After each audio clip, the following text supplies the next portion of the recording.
بسم اللہ الرحمن الرحیم۔ آج کا ٹاپک ہے صحابی رسول حضرت سعد بن معاذ رضی اللہ تعالیٰ عنہ۔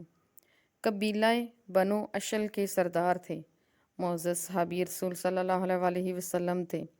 سعد بن معاذ انصاری رضی اللہ تعالیٰ عنہ مدینہ کے رہنے والے تھے۔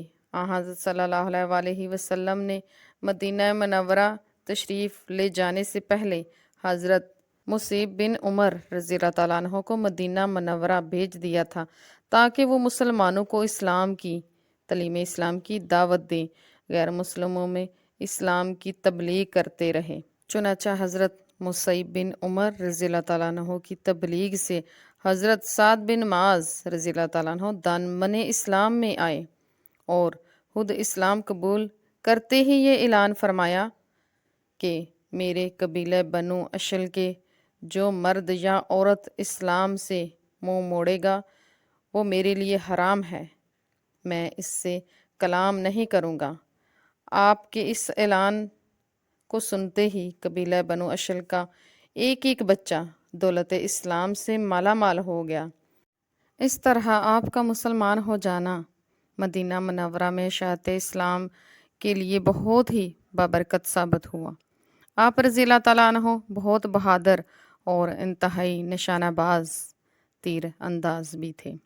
غزوہ بدر، غزوہ احد میں خوب دادۂ شجاعت دی، مگر غزوہ خندق میں زخمی ہو گئے۔ اسی زخموں کی وجہ سے شہادت سے سرفراز ہو گئے۔ آپ کی شہادت کا واقعہ یہ ہے کہ آپ ایک چھوٹی سی زیر پہنے ہوئے نیزہ لے کر جوش جہادت میں لڑنے کے لیے میدان جنگ میں جا رہے تھے کہ ابن ارقا نامی کافر نے ایسا نشانہ باندھ کر تیر مارا جس سے آپ کی ایک رگ کٹ گئی۔ حضرت صلی اللہ علیہ وسلم نے آپ کے لیے مسجد نبوی میں ایک خیمہ گاڑا اور آپ کا علاج شروع کیا۔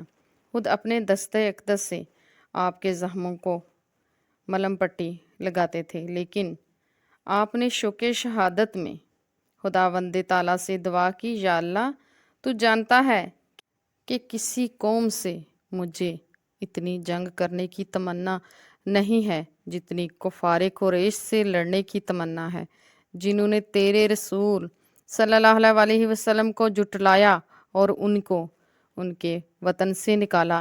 اے اللہ، میرا تو یہی حال ہے کہ اب تو نے ہماری اور کفار قریش کے درمیان جنگ کا خاتمہ کر دیا ہے، لیکن اب بھی اگر کفار قریش سے کوئی جنگ باقی رہ گئی ہے تو مجھے زندہ رکھنا تاکہ میں تیری راہ میں ان کافروں سے لڑ سکوں، ان سے جنگ کروں، اور اب ان لوگوں سے کوئی جنگ باقی نہیں رہ گئی تو میرے زخم کو پھاڑ دے اور اس زخم میں مجھے تو شہادت عطا فرما دے۔ خدا کی یہ شان کہ آپ کی دعا ختم ہوتے ہی بالکل اچانک آپ کا زخم پھٹ گیا، خون بہہ کر مسجد نبوی کے دوسرے خیموں کی طرف جانے لگا۔ عین وفات کے وقت ان کے سرہانے حضور صلی اللہ علیہ وسلم تشریف فرما ہوئے۔ جان کنی کے عالم میں انہوں نے آخری بار جمال نبوت کا دیدار کیا۔